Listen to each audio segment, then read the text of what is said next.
Omuyimbi Sheebah Karungi aliisizza munnange ate omwana we obulamu ku myaka nedda si myaka wabula ku myezi 11 munnange bye ngenda okubeera nga nkutuusaako kw'ossa ate sindi ssanyu naye munnange ate mulina wali mu Amsterdam kyali mu kwekola munnange ate kikabuka ate nga Spice Diana ageetinzeemu munnange ate crazy n'omu ku baana organisation munnange ate gye yateekawo ey'okuyamba abaana bano abaliko obulemu esayidi eno bampita Jaminati nsinzira ku Jaminati Yugi mu byonna nno kansooke nkutegeeze nti kasita obeera nga tonaba kulayikinga vidiyo ogirayikinge kw'ossa ate n'okusubscribinga kasita obeera nga tonnaba inno kansooke nno munnange ate nkutegeezeeko ku Sheebah Karungi ne mutabani we. Sheebah Karungi alina ekintu munnange ate kyaseetinze ku mwana we actually oba oli awo kiyinza okubeera nga kyanjawulo kubanga Sheebah Karungi avuddengayo nnyo munnange ng'alaga omwana we ye taliiko ebyo nti omwana wange simuteeka mu kamera nedda avaayo munnange n'alaga ensi actually Amiru wetwogerera kati akoze erinnya nga bw'okiwulira ku myezi 11 jjukira nti nno akunuukiriza nno okuweza munnange ate omwaka esayidi eno naye Sheebah Karungi munnange ate amukyakazza nga boogezaawo okulaba awo nno babadde munnange ate mitala w'amayanja n'asooka n'amulaga amapenzi wali n'amutwalako mu bifo eby'enjawulo nga w'omanyi munnange naye ng'omwana ali api bitya nga boogeza ku munnange ate okulaba akatambi ako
kabadde kafuuse ettabbu ku mikutu munnange ate egy'enjawulo ye Sheebah Karungi kw'ossa ne mutabani we munnange ate Amiru esayidi eyo kakati nno sigenda kubeera nga ndwawokko kankwongereyoko wali omuyimbi Sindi Ssanyu yabadde ne show munnange ate emitala w'amayanja nga boogezaako okulaba abaddeko munnange ate eruuyi wano ng'ali mu kwogerakokko ne bafaanizi be nga boogezako munnange ate okulaba mu katambi ako akabadde kafuuse ettabbu bannange abadde ayaka. All right, so we came out with the Badwig and we've come out for this is lunch, right? Yep. Yes, after sound check we've come out for lunch. See. Ooh. So the Badwig got hungry. We thought we should come to the restaurant and have something to eat. Before the So show. yeah, and also get ready for the show. Also twafunye designer hairstylist agenda okuja tekemu bikale ebibi wano mu gundi mu wigi yaffe embi. We're just going to do some very lousy hairstyle. hair. Yeah, the worst hairstyle we can find. But we shall have the vocals. But we Gonna kill it with that bad cho. wig. Cho. Badwig might fail on everything else, but church have vocals. I highly trust Badwig. So I really appreciate you following this series. Can't wait to see you at the show. Mwah.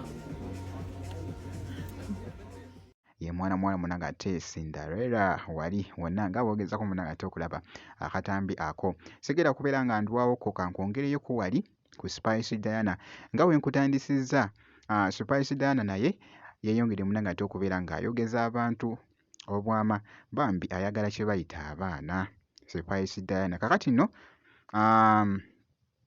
yateekawo munnange ate organisation eyamba abaana abaliko munnange ate obulemu esayidi nga boogezako okulaba inno babadde munnange ate wali nga bali mukolamuko vibe ku luyimba lwa Spice Diana olupya kw'ossa ne mwana mwenzi munnange ate Violet bibadde bitya embeera munnange ate bw'etyo bw'ebadde mu katambi.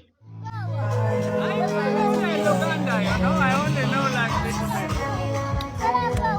I'm good, and you?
Ye mwana muwala munnanga ate Sipaisi Diana ino bwe nti munnanga ate bwenkoze gwe kasita obeera ng'osubscribinze ebisigadde byonna munnanga ate bitwekere. Jjukira nti no music and personalities